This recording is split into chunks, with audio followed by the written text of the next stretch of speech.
Hey, Tom J back here for another episode of the Campcraft Beer Reviews. Tonight, for your drinking pleasure, we have from Jack's Abbey, Hoponius Union. That is an Indian Pale Lager. There you go. Hoponius Union. Okay, Jack's Abbey. Let me see where they're located out of. Okay, they're Framingham, Massachusetts. So it's another Massachusetts beer. Well, I'm rolling with the Mass beers this week. Yeah, so I don't get to have many of these. I've had a few, but Indian Pale Lager.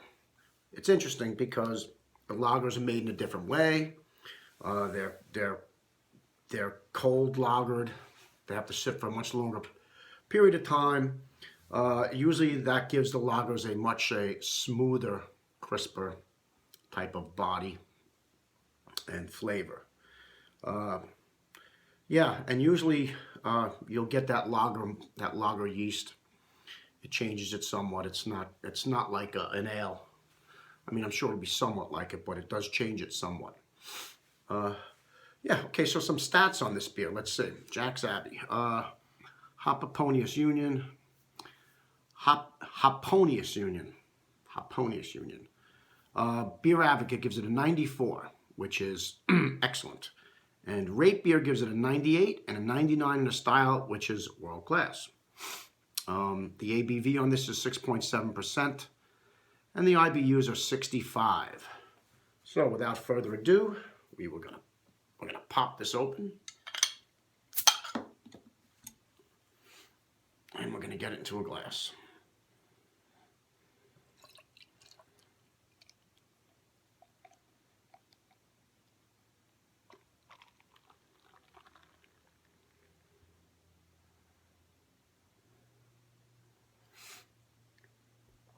Okay. All right, she poured a solid 2-finger head. Let's see, it's a very hazy beer. Direct gold color. It's almost right on golden. You put it up to the light, it looks just a pure gold color. Like I said, very hazy. I do see some carbonation rising to the top, and there's some carbonation sticking to the side. The head is almost pure white. It's a slightly off-white color. It's a little rocky on top, but you have some very tightly packed small bubbles, resembling like soap suds. Yeah, looks great in a glass. Let's get a nose on it.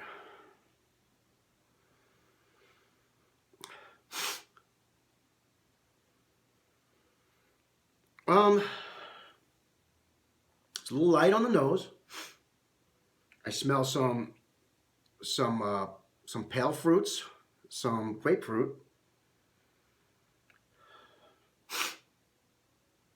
Little bit of tropical fruits. It's very light on the nose. You're not getting a big waft of hop smell off of here at all.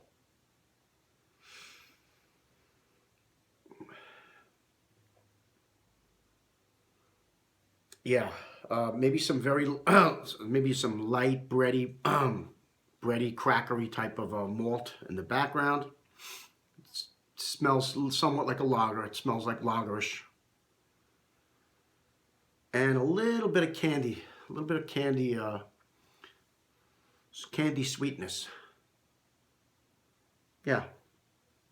All right, light on the nose, but that doesn't always make it a bad beer. I've had beers that were light on the nose, and they were awesome when I had them, when I drank them. So with that, cheers, everyone.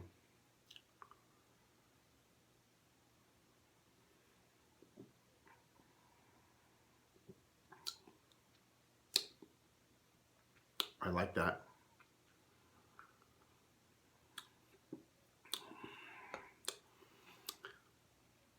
Citrusy, grapefruit, a little bit of resin, maybe a little pine, a little bit of fruit in there. Maybe a little peach.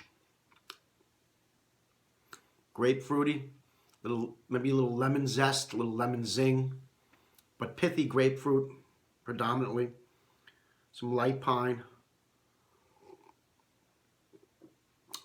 And a malty background.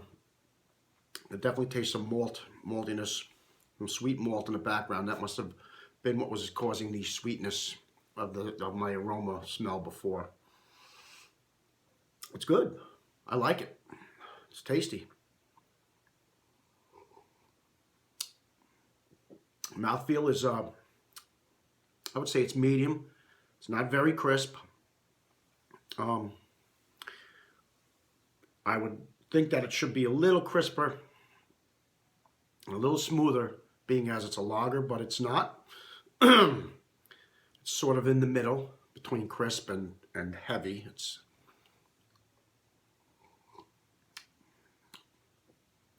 Yeah, you get a nice bitterness too. At the end, it lights up your tongue, the sides of your tongue, and the back of your tongue. It's good. I like it.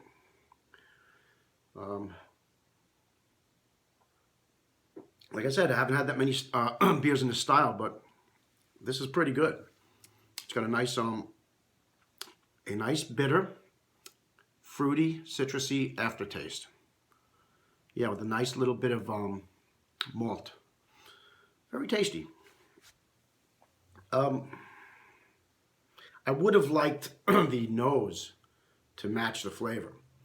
That's a shame because the nose was noticeably light. Didn't have much of a nose. Yeah, I'm just getting a lot of malts and maybe a little bit of grapefruit on the nose.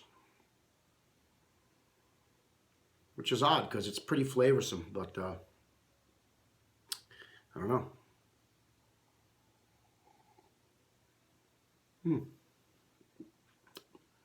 Tasty beer, tasty beer. Okay, the only thing, I don't see any date on this bottle. It's a shame because sometimes you just I need to know the date on this. I want to see if, let's see, is this it up here? What is this?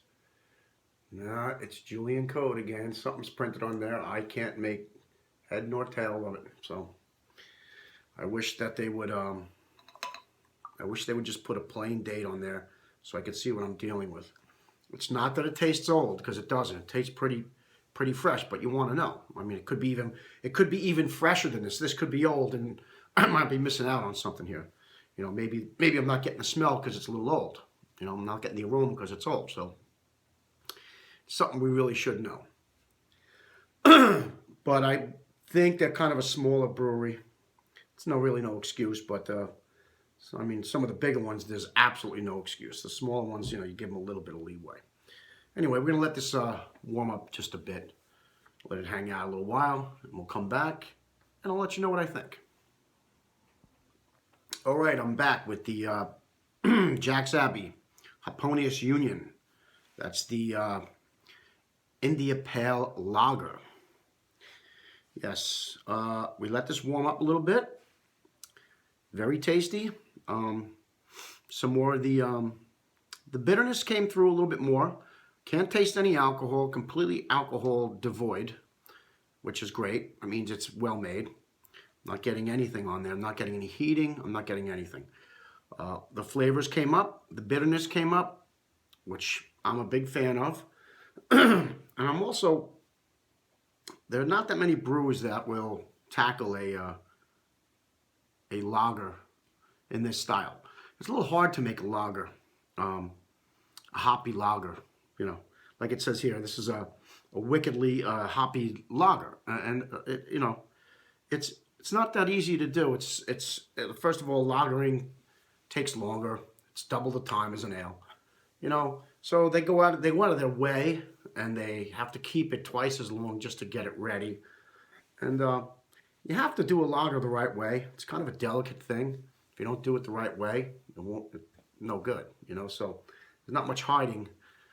There's not much to hide with a lager, you know. So they did a pretty good job here, I have to say. I give them credit. I give them credit for that. Good beer. You know, there were a couple of shortcomings.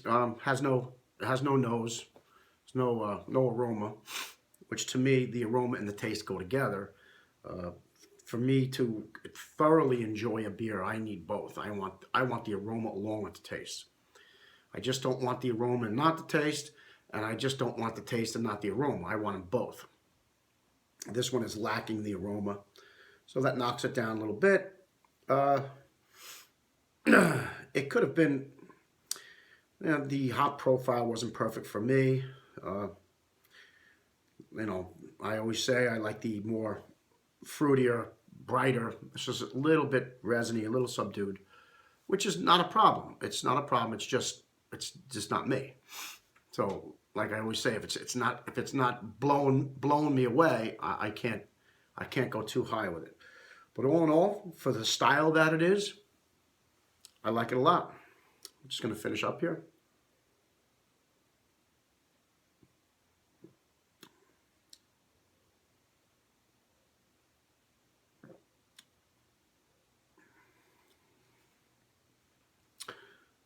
Tasty. Tasty stuff. All right. It is time for a rating. For all the reasons I just explained. This beer, let's see. I'm going to give this beer an 89. I'll give it an 8 out of 10 or an 89, a high 8 out of 10. So it's an 89 for me. Good beer. I would definitely get it again. Yeah, it's good. Is it up in my higher echelon? No, but it's good. It's good, and I like the fact that this brewery takes chances. They go with a style that's not really made much, and I thought they did a pretty good job with it. Yeah, 89, Jack's Abbey, Hoponius Union, IPL, India Pale Lager. Good stuff. Okay, Tom J. signing off for now for the King of Craft Beer Reviews. And until next time, just remember to drink responsibly.